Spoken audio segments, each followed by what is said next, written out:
ഇക്കഴിഞ്ഞ ആഴ്ച ഞങ്ങളുടെ ബാച്ചിൻ്റെ ഒരു മീറ്റപ്പ് ഉണ്ടായിരുന്നു. ഞങ്ങൾ വിദ്യാർത്ഥികളെല്ലാവരും പങ്കെടുത്തു. കൂട്ടത്തിൽ ഞങ്ങൾ ഏറെ ആദരിക്കുന്ന പ്രായം ചെന്ന ഒരു അധ്യാപകനും അതിൽ പങ്കെടുത്തു.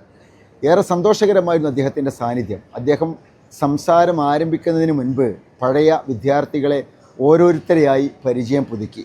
ഓരോരുത്തരും അവരുടെ ജീവിതാനുഭവങ്ങൾ അധ്യാപകനുമായി പങ്കുവച്ചു. കൂട്ടത്തിലൊരു പെൺകുട്ടി എണീറ്റ് പറഞ്ഞു, എനിക്ക് ഇപ്പോഴും സാറിൻ്റെ മുൻപിൽ എഴുന്നേറ്റ് നിൽക്കാൻ ഭയമാണ്, സാറിനെ നോക്കാൻ പേടിയാണ്. ഇപ്പോഴും അന്ന് സാർ എൻ്റെ മനസ്സിലുണ്ടാക്കിയ ട്രോമ, സാർ എനിക്ക് നൽകിയ നെഗറ്റീവ് ഇഫക്റ്റ് ഇപ്പോഴും എൻ്റെ മനസ്സിൽ ഒരു ട്രോമയായി ഒളിഞ്ഞു കിടക്കുന്നുണ്ട്.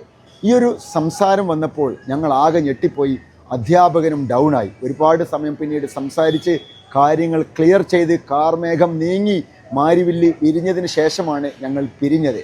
പക്ഷെ തിരിച്ചു പോരുമ്പോൾ ഞാൻ ആലോചിച്ചത് 10-25 വർഷങ്ങൾക്ക് മുൻപുണ്ടായ ഒരു സംഭവം എത്രത്തോളം ഇഫക്റ്റാണ് ഒരു വിദ്യാർത്ഥിയുടെ അല്ലെങ്കിൽ വിദ്യാർത്ഥിയുടെ മനസ്സിലുണ്ടാക്കിയത്.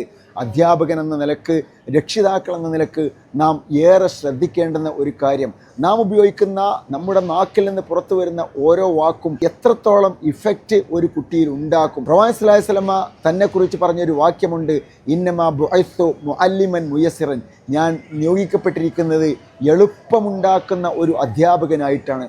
നാം പറയുന്ന വാക്കിൽ എത്രത്തോളം നാം ശ്രദ്ധിക്കണമെന്നുള്ളതിലേക്ക് ഏറ്റവും നല്ലൊരു സൂചനയായിരുന്നു ഈ അധ്യാപകൻ ഞങ്ങൾക്ക് നൽകിയത്.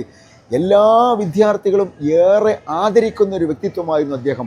അദ്ദേഹത്തിന് പോലും ഇങ്ങനെ ഒരു പോരായ്മ സംഭവിച്ചുവെങ്കിൽ നാം നമ്മുടെ നാക്കിൽ നിന്ന് പുറത്തു വരുന്ന വാക്കിൻ്റെ വിഷയത്തിൽ എത്രത്തോളം ചിന്തിക്കണം, എത്രത്തോളം ആലോചിക്കണം എന്ന് ഈ ഒരു സംഭവം ഒരിക്കൽ കൂടി ഞങ്ങളെ പഠിപ്പിക്കുകയായിരുന്നു. Thank you.